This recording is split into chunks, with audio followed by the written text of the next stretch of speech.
Hey there, in an earlier video you may have seen my stand-up rear view mirrors, meaning you're standing up looking down into the rear view mirror and seeing behind you.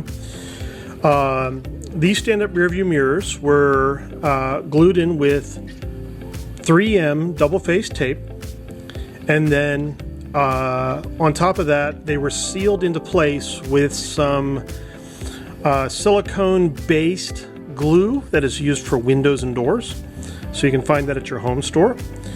This is a really good way to attach these little plastic adjustable rear view mirrors. Yes, they are adjustable. I mean, I can actually push on them and you can see that that mirror moves. Isn't that really cool? So anyway, glued in with two different kinds of glues. So we have the 3M double face adhesive, and then we have the silicone based glue from the home store going around the perimeter. And then on top of that silicone glue, I have applied a layer of black enamel to finish that off so that you can't really tell I used brown glue. They look great and they work great too. Gotta tell you, for lesson 2, I was hitting one of the tennis racket obstacles with these, and the mirrors are still there. I mean, here's the other one over here. This is the one that really took a beating.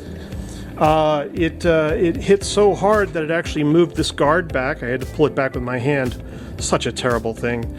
But you can see here, this one is still adjustable and stayed in place. So yes, if you're looking for an adventure riding change that stays put, try a little 3M double face tape and a little silicone based adhesive for windows and doors, and then apply a little paint around the perimeter, and that'll stay put.